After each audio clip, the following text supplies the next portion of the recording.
Welcome to the Student Ministry Matters podcast. We want to encourage, equip, and connect those with a passion to impact the next generation for Jesus Christ. Student ministry can be a lonely place. You might even feel like you're the only one in your church or community that cares about students. Well, know this, you're not alone.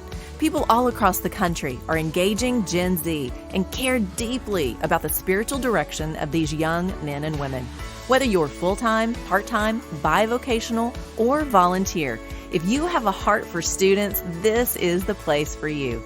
Welcome back to another episode of the Student Ministry Matters podcast. I'm Dan Carson, and I've got with me my friend Chris Vines. Hey, Dan. It's good to be with you, man. Merry Christmas. Well, Merry Christmas to you. I know that this podcast will drop on the Monday after Christmas, and so I hope that you've had a good time and that all our listeners enjoyed a great Christmas. I know there's a lot of questions, honestly, about Christmas and what do you do ministry-wise. I know that our church, we have a Christmas Eve service, and that's tradition. And so whether it falls on a Saturday night or on a Sunday, we're going to have that. But the big question kind of going around was, what do you do about Sunday morning worship on Christmas Day? So What are y'all doing at Garrett Memorial?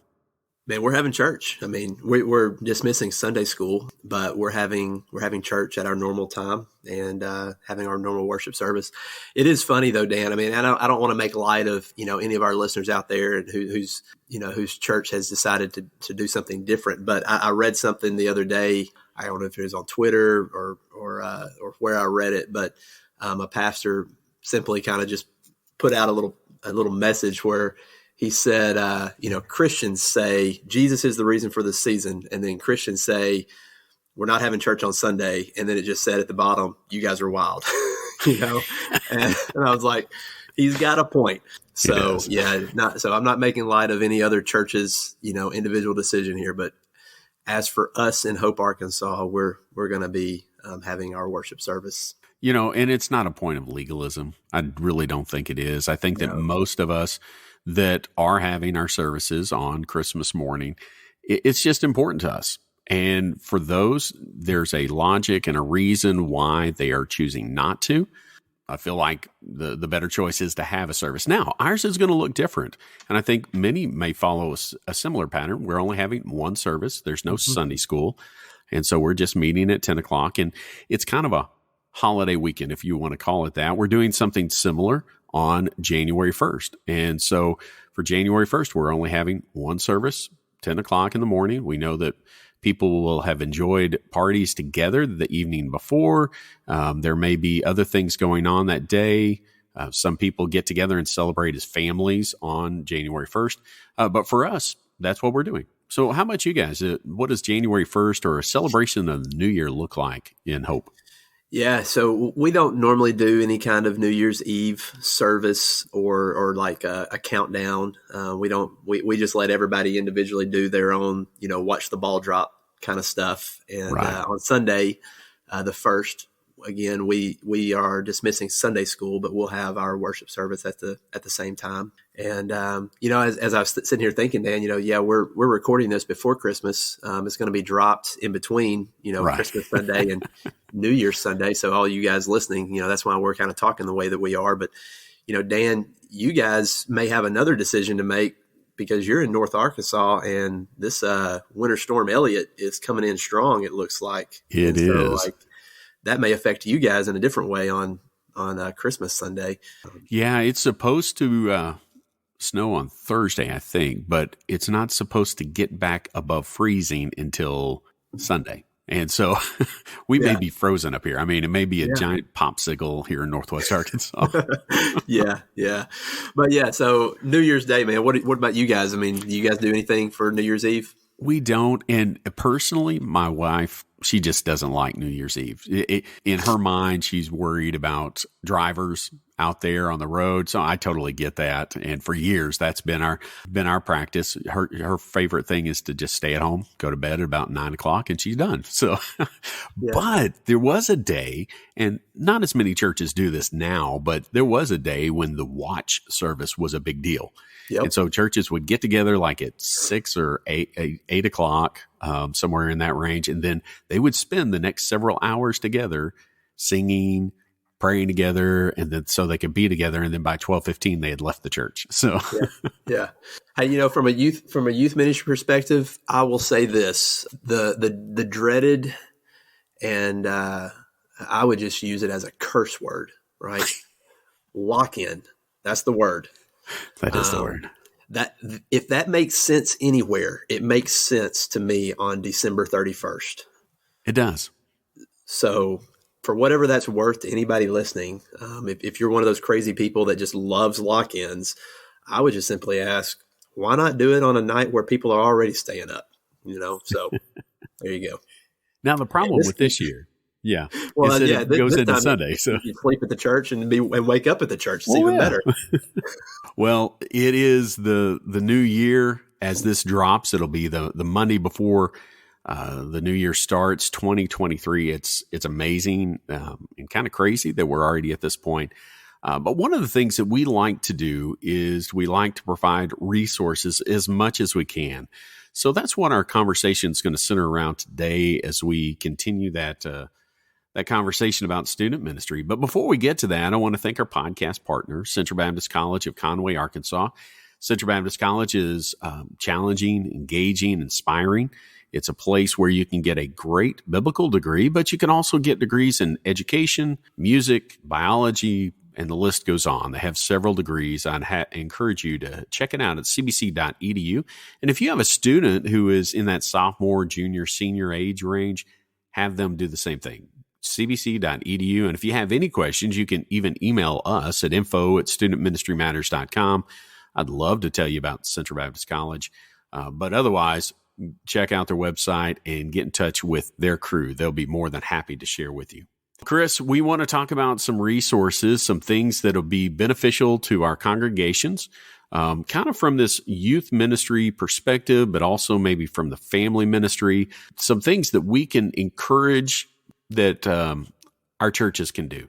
And the reason I hesitate a little bit is just simply because we may not have the decision-making power when it comes to some of the financial things, the ones that cost money, but we can suggest, we can encourage.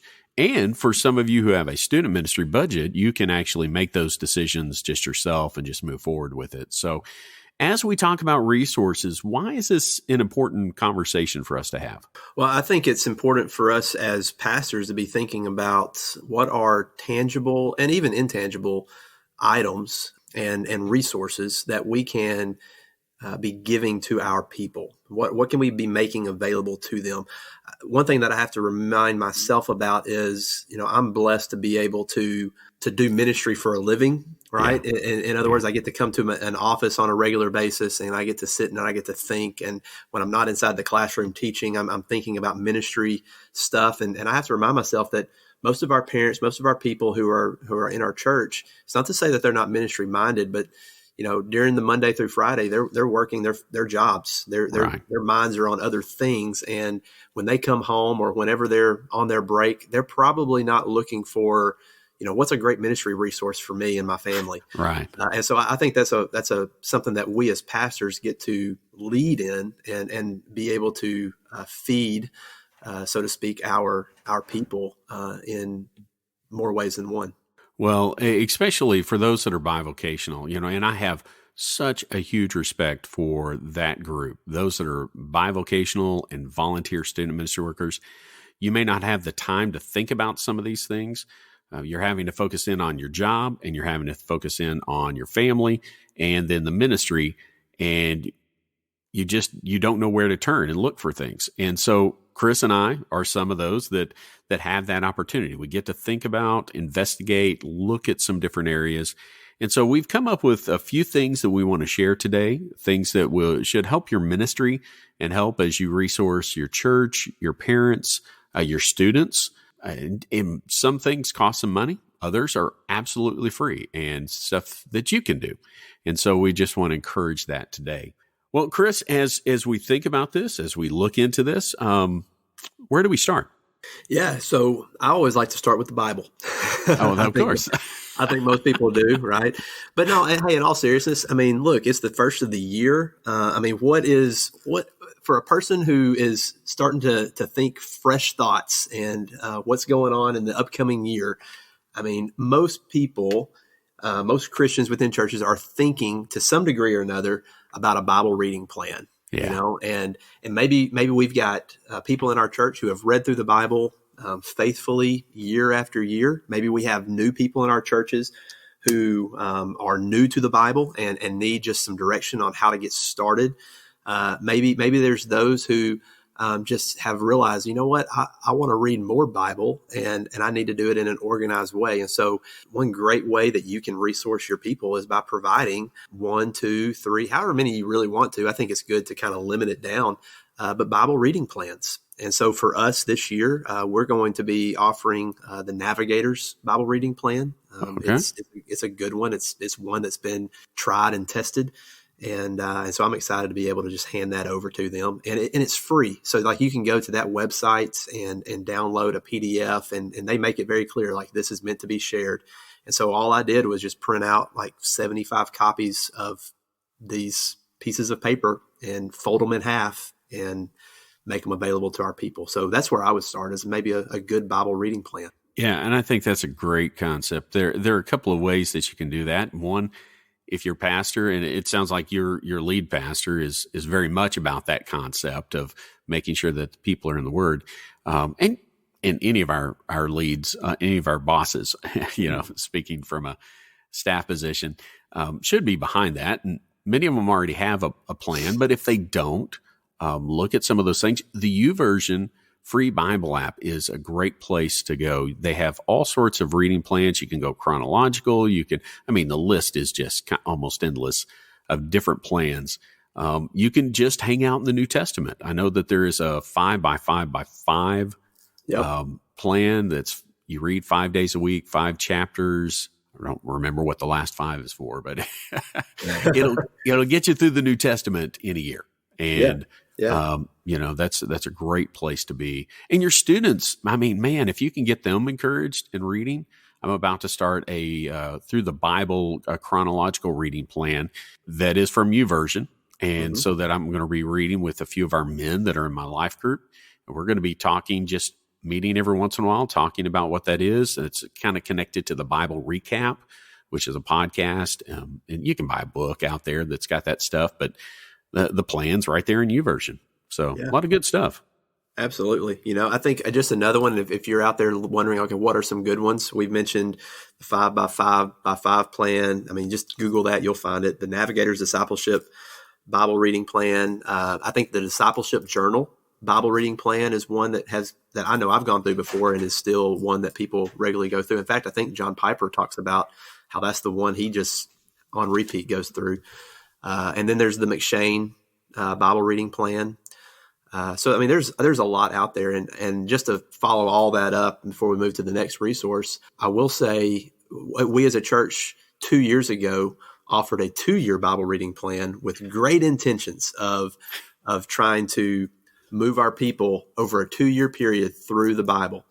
And we did really well for about 13 months. And then we just kind of fell off the wagon. And that's one of those where, I mean, we just chalk it up as like, well, we fell there. We're like, we learned, okay, 2-year Bible reading, 2 years is a long time to keep consistent through something. And so, but just know that there are some 2-year Bible reading plans out there that are good. And some of your people might enjoy that option as well. I think we found that particular one. I think I found it on the Gospel Coalition website. Okay. So go check that out if you're interested in it. Well, besides the Bible, and that, of course, is where we need to start, because we need to be in the Word. God is speaking to us through His Word. Our people need that, but we need that as well. And so we've got to lead by example. So if we're encouraging a Bible reading program, make sure that you're out front and that you can legitimately talk to your people and say, hey, I'm here at this point. I don't know where you're at. And if you're not here, try to catch up. But, it just being a leader out front is important at that point to talk to them about it. Yeah, absolutely. And I would just say, and some of you guys are probably sparking ideas right now as you're listening to this, but, we've even created like Facebook groups, that are like, you can have a men's group for reading through the Bible or a women's group reading through the Bible. And so, it just offers an avenue for people to be able to share what they're reading and maybe even snapping a picture of what they're reading, that kind of stuff. And so, you can add on to this one concept in different ways that are appropriate for your church. And so we found that Facebook seems to be a good way to connect throughout the week with our Bible readers. Excellent. Yeah. Well, Chris, what next? Bible, of course, has got to be first, but what else should we be providing? Sure. So as I think about this, I'm thinking kind of, okay, what are some like paper things, like tangible stuff that we can give them? And then my mind moves to the more digital side. And so just know that's kind of, if that's the flow that we go down, great. If it's not, then no worries. But that's just how my mind's going. But I was thinking, another resource that you might consider doing for your church is a newsletter mail out, a monthly newsletter. Maybe you mail out a snail mail, a monthly look of, what's going on in your church. We started doing this a couple of years ago. And it's been an ongoing project of us trying to make it better, but it's good. It gives our pastor an opportunity to be able to write a letter to our church that they receive in the mail. And then on the backside of that, we've got all sorts of different things. So, of course, upcoming events and then like a look at our giving and where we are within the month, within the quarter, all that kind of stuff. We give them different resources that they can go and check out, whether it be a book or a podcast or an article that they need to read. And then normally we let them know in that newsletter just different outside ministries that we support within our community, just kind of what's going on there so that they can stay in the know and also have a point of contact if they want to start serving in any of those local outside ministries. Like the Presley Resource Center, is a place that we love and support. And so we want our people to know, hey, here's a way that you can get in contact with them if you're interested. So, but we do all that through a printed newsletter that we send out once a month, and with hopes that people will just put it on their refrigerator and have it to look at throughout the month.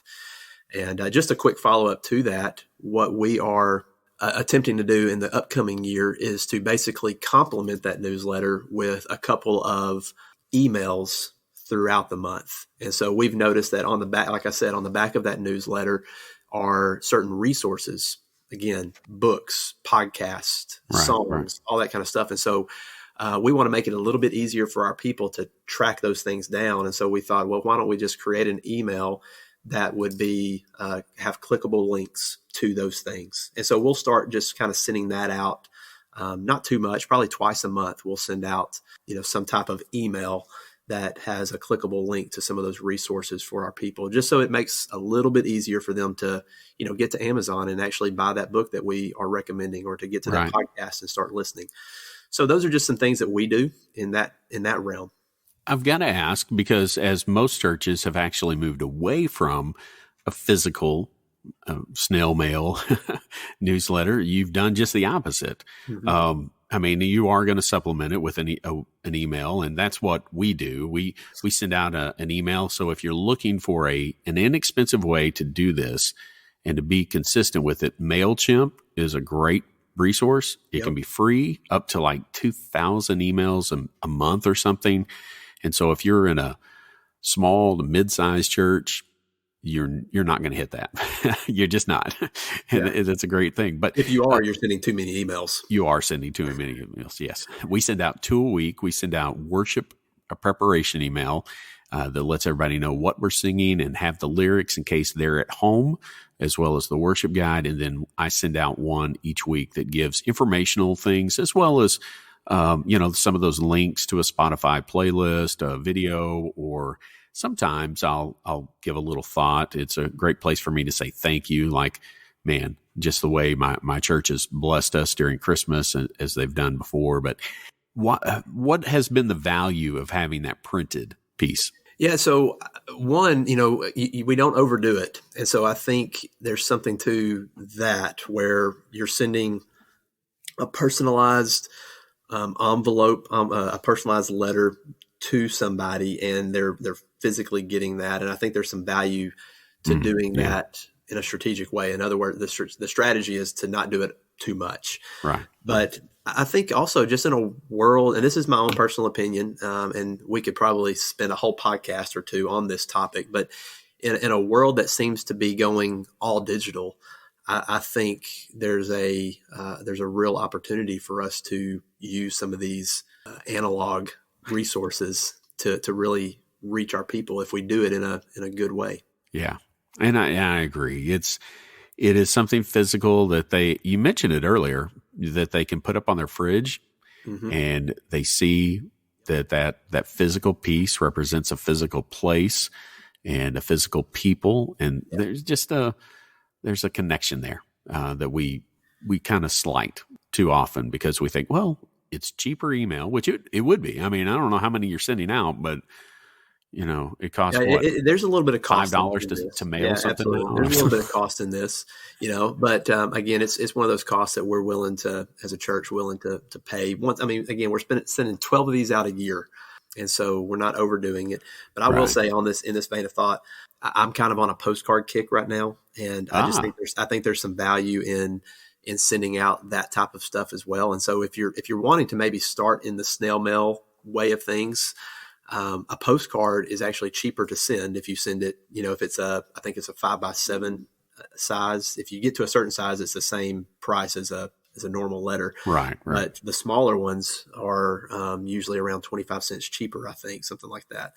So, that's a good way. And we're starting to use those, or we want to start using those for certain save the dates, for our men, women, and different things. Yeah. And then also just like within student ministry, I want to use postcards for, say, like birthdays, or if I don't see a kid for, say, 3 or 4 weeks, and I'm like, okay, I want them to know that they're missed, instead of just only sending a text or reaching out. Let me mail them something with their name on it. And just let them know that, hey, I thought this much about you to drop something in the mail.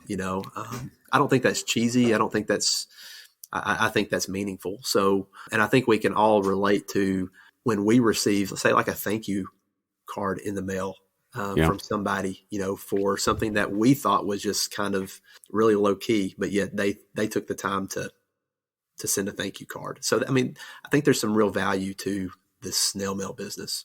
Well, there is. It's another avenue for communication that you'll see around the house more than just when you open up your computer or your phone or your iPad. You're going to see this piece until you physically pick it up and throw it away. Yeah. And it'll eventually end up there, but that's the reality. You've seen it multiple times. And so great communication through a newsletter, that is always a great resource that you can give to your parents, your families, your students. Good Bible reading plan is important. There are a couple of things that are out there and that I would recommend. One of them is the New City Catechism. Now, I don't know if the phrase catechism can be a bit frightful to us Baptist people. What is that? And it just simply means an avenue for teaching that uses a question and an answer.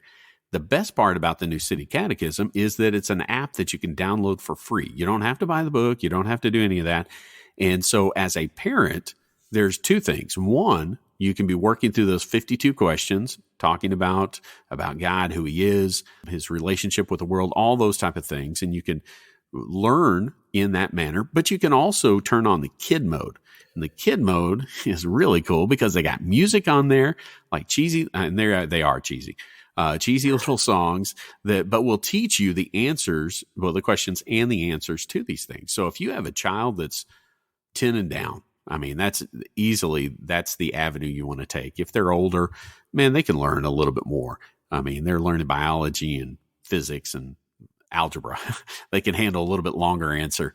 But again, New City Catechism, great. You can actually go out and buy a book, but I think that's a great avenue for a resource that you can give some of your parents. And so that kind of bleeds into that digital side. For me, I like the concept of a newsletter because of the communication that Chris was talking about. But one of the things that you can do in sending out an email is an email directly to your parents. If you're wanting to help your students and your parents connect through the course of a week, as you sit together and during the worship service, and as the youth pastor, family pastor, you're probably not the one who's on the platform speaking all the time. Listen and try to come up with 3 to 7 questions that you can send to your parents and that they can ask their students as they drive to school, as they eat breakfast, as they sit down for dinner, something that they can be intentional about over the course of the week. And so that they will continue that learning, because that's often what's not happening, is there's not great communication. I know with my family, my wife is a counselor. I'm a preacher. There's a lot of talking, and has always been a lot of talking in our house, probably too much at times. But, we talk about stuff. And so we've never really had any barriers. But for a lot of families, that's not the case. So if you can provide that resource, a resource of questions, that's going to help your families grow closer together and to grow in a better understanding of God's word. Absolutely. Well, Chris, what other type of resources might we want to mention today? Yeah, well, I'm going to just kind of carry on what you're saying right there, because I think anything that we can give our families that would lead to better conversations or just give them a leg up when it comes to having those type of times together is helpful. And one resource that I know you and I enjoy that we've talked about before briefly is Access. And their resources for families and parents. And so their website is access.org. And of course, they're not a sponsor or anything like that. It's just a resource I really like. But they have, of course, things that you can pay for, things that are free that you can sign up for. One thing that's free is the Culture Translator, that you can just sign up for their email I think they send it out maybe once a month or every 2 weeks, something like that. But it just gives you a good synopsis of things that are going on within the culture of really Gen Z right now. And so it gives you maybe some slang words that maybe are being added to their vocabulary, and you need to know what they are in case you hear them. But what I've done with that Culture Translator, it's helpful for me. But I just basically will send a link of it to my parents like I use Facebook Messenger to communicate with my parents. And so I'll just send a link to them and say, hey, here's a Culture Translator, check this out, and give them something to read. But also within Access, and this comes with the paid version of it. And it's, again, I know that everybody's working on a different budget, but this is really, it has a lot of value to it. I think it's somewhere around maybe $250 a year. But they give you that you have access to parent guides. So like there are parent guides for YouTube, parent guides for Minecraft, parent guides for violence, all sorts of things. And these are just basically informational things for parents to be able to read and orient their minds around those different topics or items or social medias or whatever it is. And then so you can take those parent guides and again, distribute those to your parents. The only thing they ask is that you don't, sell them to the mass public or like post it on Facebook where everybody can get that kind of stuff, but just give it to your parents and to the people in your church. And so one way that I've started utilizing this is through QR codes, is being able to link those things to QR codes and then give them to our parents to be able to scan and download. And so access.org has a lot of resources that will help parents just be able to start and maintain good conversations with their teenager. Because a lot of times parents just don't know where to start. And I think it's good to give them resources for, hey, here's a place, right? And that's one of the resources I like to recommend. One of the things that Access does is they have 2 podcasts each week. One is the Culture Translator, and it is just a audio version basically of their email newsletter. So it gives you a brief understanding of what they're talking about, and you can go, oh, okay, that's a part of what's happening in culture right now. Then they do one called the Roundtable, where they have 3 hosts and they sit around and they actually talk about those things. I was fascinated by the one I just listened to because they talked about milk. I don't know if you've ever had milk and Pepsi together, but apparently that's a thing right now on TikTok. Lindsay Lohan did a video drinking that, and so it blew up. Whoa, wait a second. You went TikTok, Lindsay Lohan, and like all of a sudden I'm just like, whoa, too much. I know, right? Too much of something. I don't know what it is, but it's too much of something. Too much Gen Z for me right now. I mean, that's the whole point with these guys. They are concerned about helping us better understand as youth pastors, as student ministry workers, as parents, to help us to understand what's happening, because I listen to this and in my brain, I'm going back to an old show that was out around the Happy Days show. They're called Laverne and Shirley. And one of those characters actually drank Pepsi and milk. And so I'm like, this isn't anything new. This is old. And they're like, oh, but this is so weird. I'm like, dude, you're not old enough yet. But yeah. So you've heard it here. Access.org is going to help you really just know how dumb our culture is right now. That's what they're going to do. Pepsi and milk. Pepsi and milk. Yeah. I mean, listen, here's the thing. That's the one thing that people are going to take away from this podcast is they're going to say, oh, I got to go have a game night with Pepsi and milk with my students, right? Don't do that, guys. Don't do that. Well, again, these two podcasts, that's free stuff that they offer. And so they provide a great deal of information that it's going to help you navigate this, because now I've got new talking points with my students, because that's what this roundtable does is they say, all right, as we finish thinking about this topic, what are some questions that we could ask our teenagers about this? Yeah. That's helpful, man. That's helpful.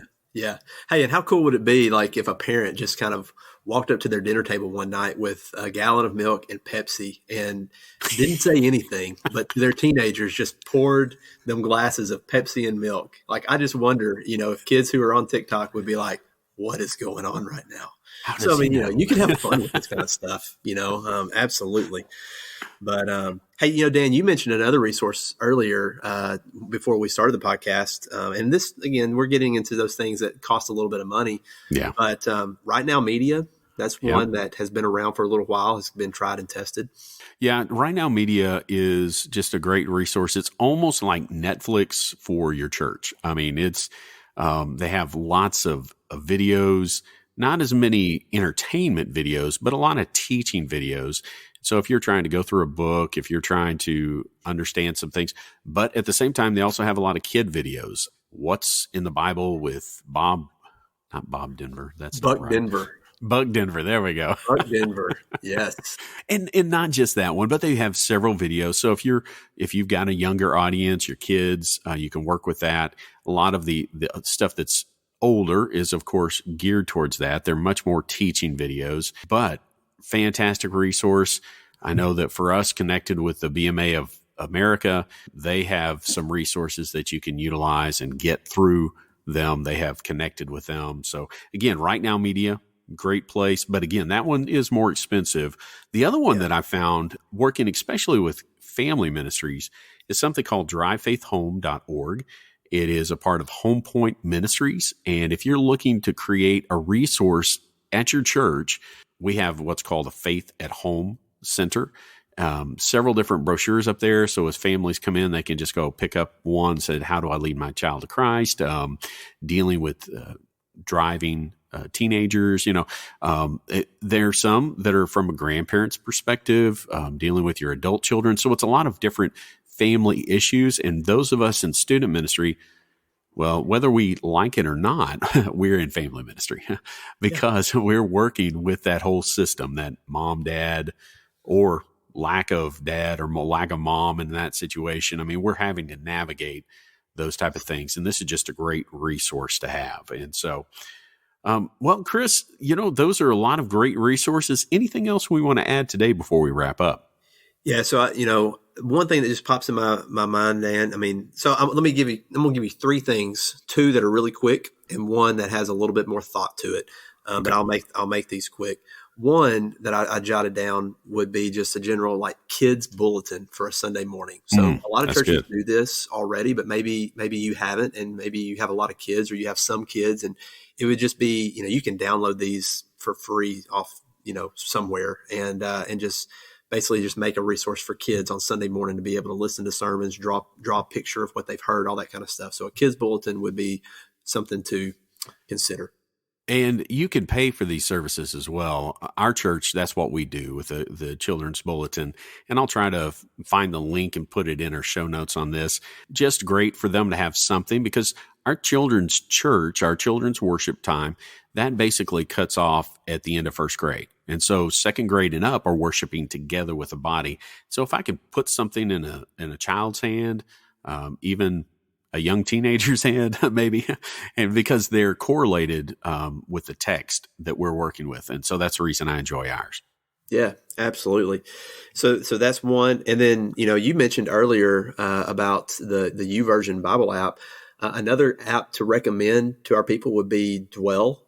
This is an audio Bible app. And if you've never looked at Dwell, man, check that out. It's a great resource. I think we underestimate, or at least I feel like we often do, underestimate the value of just listening to God's word. And Dwell is a great audio Bible app that is just strictly that. It's the Bible, but they've done a phenomenal job of curating different playlists of text of Scripture, and then also just giving the listener a lot of control on how they hear the Bible. So I think Dwell is a great app that I love to recommend that as a resource.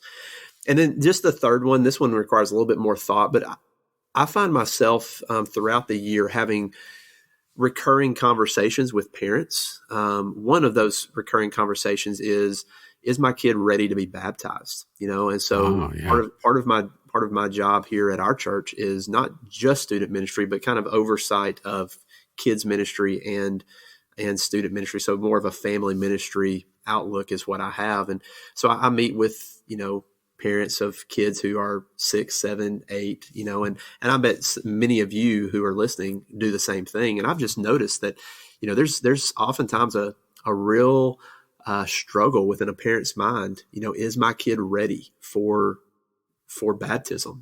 How do I know that my kid understands the gospel? They said the prayer, but like, is that right? All this kind of, and so, and anybody who has maybe young kids can relate. Like, yeah, this is even for pastors. Like we're struggling, like thinking through this. So it's got my mind thinking about what can I provide to our church? What can we provide to our church as a resource for them? And so, of course, certain books come to mind, and those are good. But really, what we are looking to do in the upcoming year is, and we'll do this probably just once to try it out, is to basically build an event, and we'll do it like one day after Sunday morning worship and have like a lunch with it and that kind of thing, where that's the topic. And so we'll prepare for it. We'll get scripture on it. And we want to invite those parents who have kids who are young and will one day be baptized, or even those parents who have kids who just got baptized. We want to be able to talk with them about, okay, what does it look like to share the gospel and to understand the gospel? And how do you know when your kid is ready for baptism, right? To be able to answer these topics. And so, again, that's just a resource that we want to give to our people in way of teaching, and so we're still figuring out what all that's going to look like, but I'm really excited about being able to offer that to our people, and excited to see if it's helpful to them, because again, I find that to be a recurring theme that comes into my office on the minds of many, many parents. It is a big deal. We are, I don't want to say reluctant, but we are thoughtful and intentional when it comes to baptizing those that are children. And when I say children, I mean like students as well. And so we just recently went through a process where we had a couple of classes. One was during Sunday school that bled over to our worship teaching time. And so I worked with those that were in that category, 6th grade through, I want to say 16, 17, in that range, and just talked with them and talked about that process. But what you're referring to is this idea of helping the parents be able to evaluate that better. And I like that. We only get to see our students, 2 hours, maybe 3 or 4 during the course of a week, but a parent's with them all the time. So they can really make better evaluation. Absolutely. Absolutely. I think, I think we all do. We love being able to share the gospel. We love being able to lead a person to Christ. But I love it when a parent comes in and says, hey, we had this conversation with our kid last night, and they understood the gospel after we explained it to them. And that brings me probably more joy to know that these are the conversations that are happening within homes, and it's coming from weeks of and years of intentionality of talking about this around the dinner table or at bedtime. And so I believe that there's many of our parents who are out there who just need help with that, sharing the gospel, and then discerning when it's a good time for their kid to be baptized, right? To how to discern when their kid is ready, and what kind of conversations need to go around that topic. So, yeah, I think anything we can resource parents with like that is well worth our time and money if it costs things. Well, Chris, I'm glad we've had this conversation today and shared a lot of resources with our listeners, because that's what we're all needing. We all need more resources, and some of us have more time to spend tracking these things down, looking into them, experiencing them. And so let me just encourage you, listener, if you are trying to figure out what's next and you're stuck on a point and you think, okay, where do I need to look?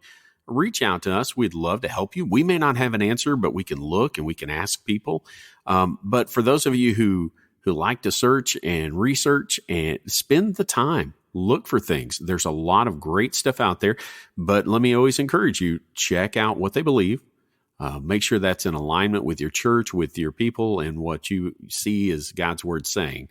And before you make that decision to put it in front of your people. We want to hand off good stuff and be a great resource, because you'll have a parent, you'll have a student, you'll have just random people say, well, what should I be reading? Where do I need to start? What do I need to do? And we can just be a great resource to them. Listener, again, thank you for joining us today in this conversation. Let me encourage you that if you're enjoying the podcast, be sure to leave a review, share it on social media, spend some time, let others know about us. We're just so thankful for you. We're thankful for the work that you're doing. And as we move into this next year, we want to remember that student ministry matters. Thanks for listening to the Student Ministry Matters podcast. Get connected at studentministrymatters.com or follow us on Facebook and Instagram at Student Ministry Matters. Until next time, keep up the great work with your students, because the work matters.